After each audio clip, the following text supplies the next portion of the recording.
Então, nos Estados Unidos, nós, na verdade, não usamos cânones.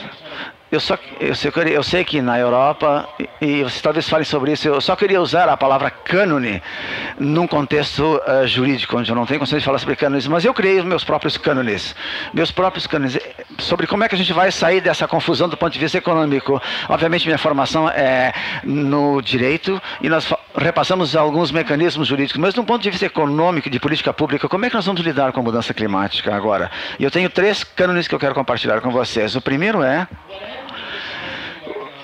qualquer coisa que nós decidirmos em termos econômicos ou em termos jurídicos, nós precisamos ter clareza em relação à ciência, e a ciência é clara nesse sentido. Uma forma pela qual a ciência é clara é de que há quase consenso de que seria ideal, seria a melhor coisa, se o dióxido de carbono, a quantidade de dióxido de carbono na nossa atmosfera, fosse de 350 partes por milhão. 350 partes por milhão de carbono na atmosfera. 350. Atualmente, a atmosfera tem 390. Então, hoje nós já estamos 40 partes por milhão acima do nível que a melhor ciência nos diz que deveríamos manter. Algumas centenas de anos atrás nós estamos perto de 300. Então, nós aumentamos drasticamente esse nível. Se nós continuarmos no mesmo tranco, como a forma como vivemos a nossa vida, esse nível vai subir para 450 partes por milhão em algumas décadas. Se continuarmos no mesmo tranco, alguns cientistas que ele subirá até 600 partes por milhão em torno de meados do próximo século. E, senhoras e senhores, se isso acontecer, isso será um desastre.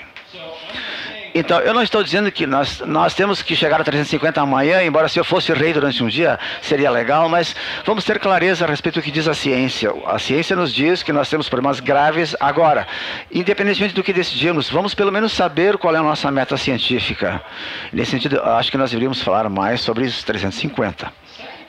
O segundo cânone é o seguinte: como quer que nós decidamos fazer isso? Provavelmente nós vamos ter que usar todas as ferramentas, e talvez algumas ferramentas sobre as quais eu não pensei ainda, não, mas nós precisamos internalizar o custo do carbono e dos gases causadores de efeito estufa. Nós temos que encontrar uma forma de evitar a tragédia dos bens comuns, de evitar que todos nós, como criadores de ovelhas, arruinemos a pastagem comum que nós temos, a única atmosfera que nós temos. Temos que achar uma forma de fazer isso, ou formas diferentes de fazer isso. E o último cânone, que é um assunto sobre o qual eu não falei muito na minha palestra até agora, mas gostaria que vocês refletissem sobre isso, é o seguinte: eu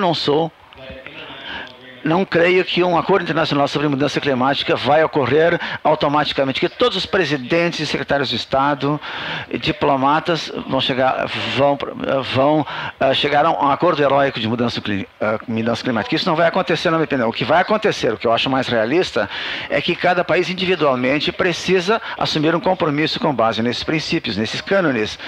Compromisso sobre como o Brasil, os Estados Unidos vão reduzir os seus níveis de emissão dos gases de efeito estufa. A esta altura, um acordo internacional será mais fácil. Eu não sei quantos de vocês são especialistas em comércio internacional, mas eu fiz algum trabalho sobre a Organização Mundial do Comércio. Uma das forças como os acordos comerciais internacionais funcionam é muito relevante para essa luta em relação à mudança climática. Quando nós produzimos acordos multilaterais comerciais, eles geralmente ocorrem após a ocorrência de alguns acordos bilaterais, talvez entre os Estados Unidos e o Brasil e o Chile, etc.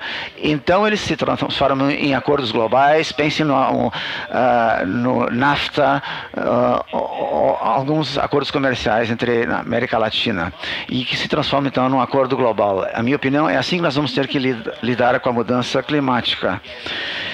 Vamos ter que ampliá-la até atingirmos um nível de um acordo multilateral. Bom, todos nós queremos. Isto aqui dos pinguins são absolutamente negativamente impactados pela mudança climática.